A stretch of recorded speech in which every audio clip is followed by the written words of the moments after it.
அன்பின் இரட்சகர் இயேசு கிறிஸ்துவின் நாமத்தில் வாழ்த்துக்கள். இந்த நாளிலும் மீகா தீர்க்கதரிசியின் புஸ்தகம் 4வது அதிகாரத்தை நாம் கற்றுக்கொள்ளப் போகிறோம். இந்த அதிகாரத்தில் மீகா 3 பிரிவுகளாக செய்திகளை கொடுக்கிறதை நாம் பார்க்க முடியும். முதல் 8 வசனங்களிலே 1000 ஆண்டு அரசாட்சியை குறித்து, 2வது பகுதியில் 9-10 வசனங்களில் பாபிலோனின் சிறைபிடிப்பும் கோரேசின் கால விடுதலை குறித்தும், 11ஆம் வசனத்திலிருந்து 13ஆம் வசனம் வரை அர்மகதான் போரை குறித்து இங்கே மீகா எழுதியிருக்கிறதை நாம் பார்க்க முடியும். ஏசாயா புத்தகத்தில் அவை ஆழமாக கற்றுக்கொண்டிருக்கிறோம். எரேமியாவில், ஏசேக்கியேல் எல்லாம் இந்த காரியங்களை குறித்து அவர்கள் மிக தெளிவாக அவர்கள் எழுதியிருக்கிறார்கள். மற்ற சின்ன தீர்க்கதரிசிகளும் 1000 ஆண்டு ஆட்சியை குறித்து எழுதியிருக்கிறார்கள். இங்கே மீகாவும் அதை எழுதாமல் இல்லை, அவரும் இந்த காரியங்களை குறித்து எழுதியிருக்கிறதை நாம் பார்க்கிறோம். இதில் முதல் பகுதியில் 1000 ஆண்டு அரசாட்சி தான் இனிமேல் கடைசியில் இந்த பூமியில் நடக்க போகிறது. அதற்கு முன்பாக அர்மகதான் யுத்தமானது நடக்க போகிறது. நடந்து முடிந்த காரியம் இந்த நாட்களில் மீகா சொல்லும் பொழுது நடக்கலை. ஆனால் அதற்கு ஒரு 100 ஆண்டுகளுக்கு பின்பாக நடந்த காரியம்தான் 9-10 வசனங்களில் பாபிலோனுடைய சிறைபிடிப்பும் கோரேசின் கால விடுதலையும். கிமு 586 வரையிலும், 605 586 வரையிலும் 3 கட்டமாக சிறைபிடித்து செல்லப்பட்ட அந்த தம்முடைய ஜனங்கள், யூத ஜனங்கள், கிமு 539 அவர்கள் விடுதலையாகி வந்து அங்கே இடிந்து கிடக்கிற அங்கே ஆலயத்தை அவர்கள் கட்டுவார்கள் என்கிற தீர்க்க தரிசனத்தின்படி 70 ஆண்டுகால சிறையிருப்புக்கு பின்பாக அவர்கள் திரும்பி வந்த காரியத்தை குறித்து இங்கே 9-10 வசனங்களிலே அவர் எழுதியிருக்கிறார். பிரசவிக்கிற பெண்ணுக்கு ஒத்த வேதனை உனக்கு உண்டாகும், அது சிறையிருப்பை குறிக்கிறது. நீ நகரத்திலிருந்து புறப்பட்டு வெளிகளில் தங்கி பாபிலோன் வரைக்கும் போவாய், அங்கே விடுவிக்கப்படுவாய்.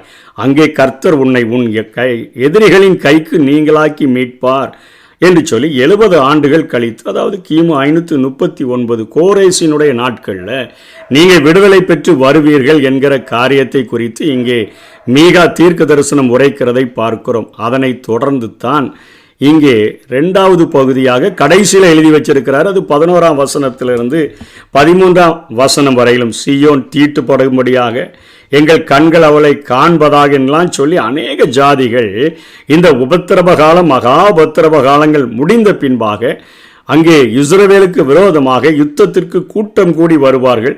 அப்படி கூட்டம் கூடி வருகிறவங்க கர்த்தருடைய நினைவு என்ன, யோசனை என்னன்னு சொல்லி தெரியாம அழிச்சிடலான்னு வருவாங்க. ஆனால் ஆண்டவர் அவர்களை அரிக்கட்டுகளைப் போல அவர்களை களத்தில் சேர்ப்பார்.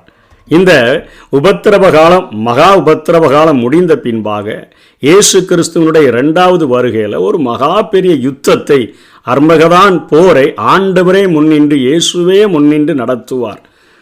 அவரே ராஜ்யங்களை திரும்ப இஸ்ரவேலுக்கு கொடுக்கும்படியாக அவர் முதல் வருகையில் அவருடைய சீஷர்களே கேட்டார்களே, ராஜ்யத்தை இக்காலத்திலா இஸ்ரவேலருக்கு திரும்ப கொடுப்பீர் என்று சொல்லி அந்த இஸ்ரவேல் தேசத்தை இஸ்ரவேலர்களுக்கு கொடுத்து எல்லாருடைய கண்களும் காணும்படியாக இயேசுவே ஆட்சி செய்யும்படியாக ஒரு யுத்தத்தை நடத்துவார். அதை வெளிப்படுத்தின விசேஷத்திலும் நாம் பார்க்கிறோம். ஒரு சூரியனில் நின்று கொண்டு ஒரு மிகாவேல் தூதன் சொல்லுகிற காரியம், மிருகங்களை பறவைகளை எல்லாம் என்னுடைய ஆண்டவர் அழிக்கிற மகா பெரிய விருந்திற்கு வாங்கன்னு சொல்லி அழைக்கிற காரியங்களை கற்றுக்கொண்டிருக்கிறோமே, அந்த காரியங்களானது 2வது பகுதியாக இங்கே நடப்பதை இவர் எழுதி வைத்திருக்கிறதை பார்க்கிறோம். சீயோன் குமாரத்தியே, நீ எழுந்து போரடி, உன் கொம்புகளை இரும்பும் உன் குளம்புகளை வெண்கலமும் ஆக்குவேன். நீ அநேக ஜனங்களை நொறுக்கி போடுவாய். அவர்கள் தேடி சேர்த்ததை, அவங்க வச்சிருக்கிற சொத்துக்கள் எல்லாம் கர்த்தருக்கென்றும் அவர்களுடைய ஆஸ்தியை பூமிக்கெல்லாம் ஆண்டவருக்கென்று நியமிப்பாய். ஏன்னா அவர் தான் இங்கே பொற்கால ஆட்சியை இந்த உலக முழுவதற்கும் கொடுக்கும்படியாக, எருசலேமை தலைநகராக கொண்டு ஆளும்படியாக அவர் கடந்து வந்திருக்கிறார் என்கிற காரியத்தை மீகா குறிப்பிட்டுவிட்டு அங்கே 4ஆம் அந்த அதிகாரத்தின் 1ஆம் வசனத்திலிருந்து 8ஆம் வசனம் வரையிலும் இயேசு கிறிஸ்துவின் தலைமையில் ஒரு ஆட்சி அமையும் பொழுது அந்த ஆட்சி எப்படி இருக்கும் என்கிற காரியத்தை சொல்லி வைத்திருக்கிறார்.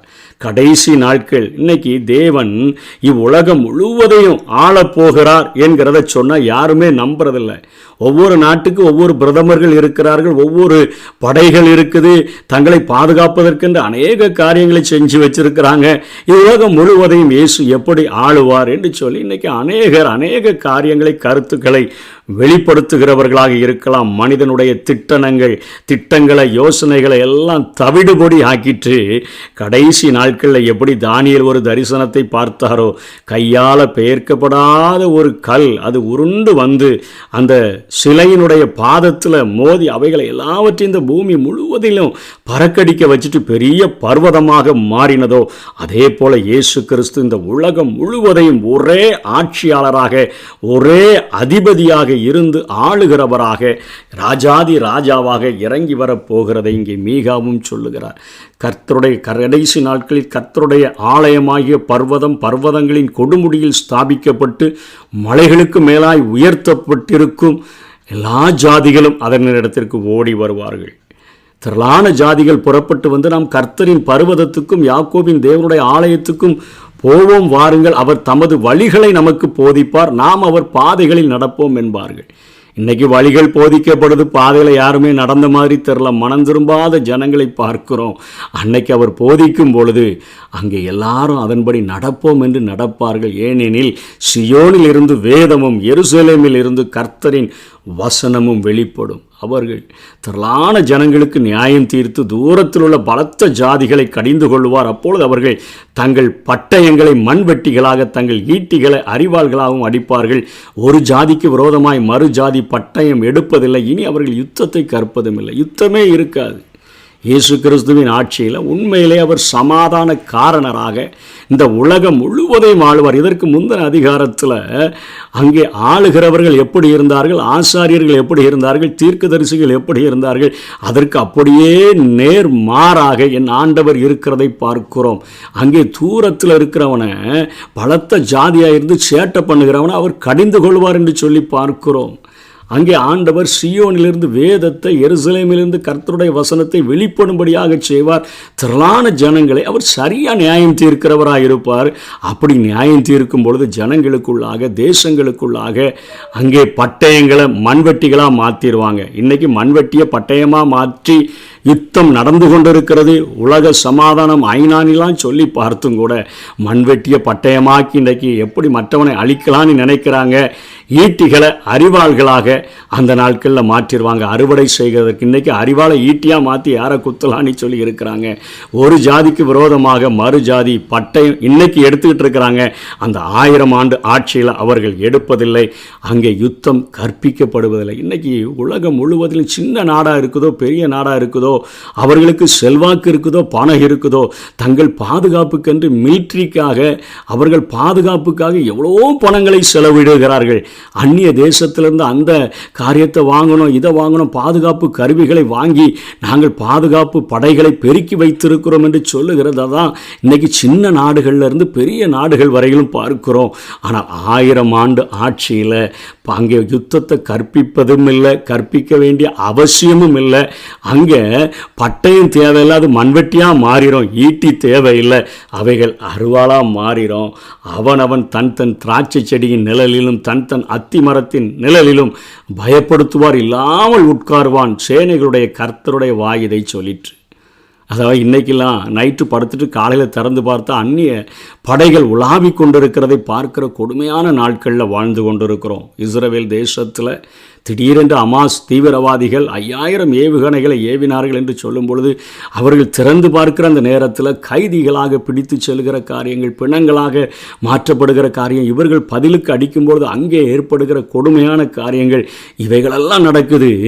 ஆனால் 1000 ஆண்டு ஆட்சியில் அவன் தன்னுடைய திராட்சை செடியினுடைய நிழலில் இருந்தாலும் சரி, அத்தி மரத்தின் நிழலில் இருந்தாலும் சரி, எங்கே இருந்தாலும் சரி, யாருமே அவனை பயப்படுத்த முடியாது. அங்கே யுத்தமே இருக்காத அவ்வளவு ஒரு சமாதானமான ஆட்சியை சமாதான காரணராகிய இயேசு ஒருவர் மாத்திரமே தர முடியும் என்பதை இங்கே மீகா சொல்கிறார். சகல ஜனங்களும் தங்கள் தேவனுடைய நாமத்தை பற்றி கொண்டு நடப்பார்கள்.